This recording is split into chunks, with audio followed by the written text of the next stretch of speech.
So good evening, friends. So in our last lecture, we had tried to give you about the introductory informations about the route of administrations for the administration of the medicines to the patient. Now this is very crucial and it is very important to understand the appropriate way. And in this series, we are trying to give you some hints as well as the experiences as well as the historical evidences so that we can have a better understanding about the route of administration that which is required for the homeopathic system of the medicines. Now, search for appropriate route to administer medicines to the patient has always been remained a constant effort in every system of the medicines. Effectiveness of medicines at the targeted place are the prime importance. Seat of disease has remained a target as respective principle involved in system of the medicines. So what you see, every system has got its own principle, and medicines has to be applied on those keeping in view those principles also. So in those systems where materialistic physical body remains the dominating principles involve targeting the medicine, targeting the physical area, and for that oral or tactual methods are very appropriate. Even now, paths were found to be more suitable to reduce for reaching the medicines to the target by injecting the medicines directly or by putting them in the circulatory system of the body. By oral mode, medicines needs to be absorbed through assimilations and then sent to target, which requires time ranging from intake, digestion, and assimilation. This became most popular and convenient way and has been used in almost every system of medicines and followed traditionally. Civilization has made us to have instinctive belief that medicines has to be taken through the mouth orally.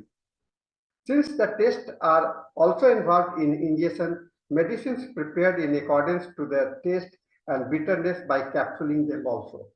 We observe different forms of medicines being available as tablet, powder, capsule, syrups, and solutions. Then rubbing process are basically followed for the superficial organ which are on the surface of as a massage.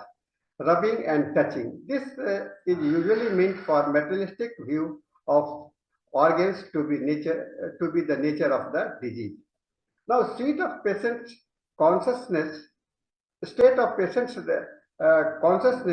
are also in consideration for selecting the route of admission. Thus, olfaction by smelling the vapor form are prescribed.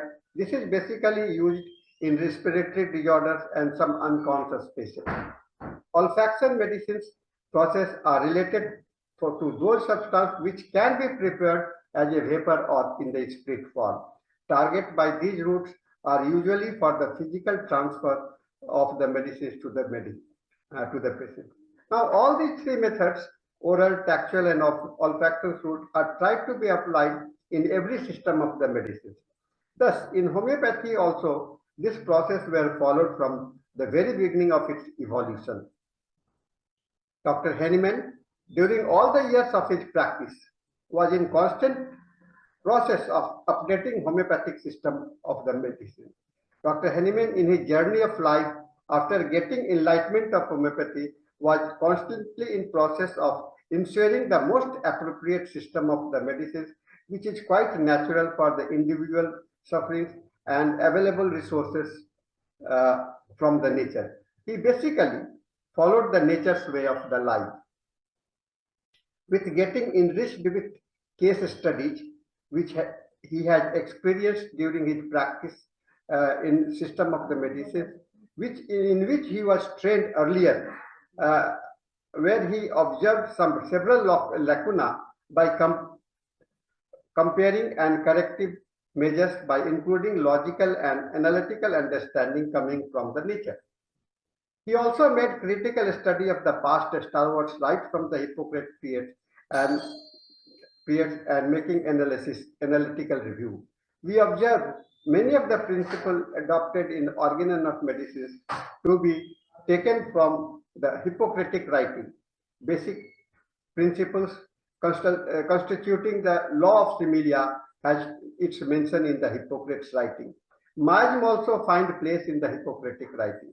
Correlation of the past available references with the experience come from the existing system, and his own experience paved the path for the construction of the organon of medicine. His view about the nature of the disease gradually evolved from underwent evolution during the course of his experience.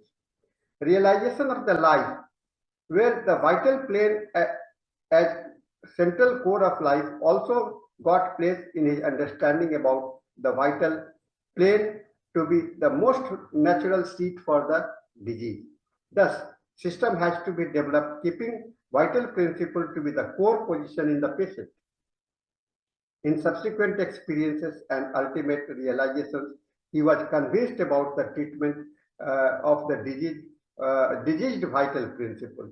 He made studies on the natural vital principles and observed that in the dynamics, that it is the dynamic influencing plane of life which get entangled with the surrounding negative dynamic aspects by getting overpowered. Treatment of the disease vital principles require medicines which is quite natural and similar to the vital principle. So this is the prescribing to the vital principle. Ultimately, we understand for the homeopathy, we are prescribing a medicine which is suitable for the vital principle. So let us have some thoughts and on these things. Try to convince and try to understand these phenomena so that we can explore more in our next lecture. So thank you very much for your patience listening. We'll keep continuing writing and messaging you through these video messages. Thank you very much.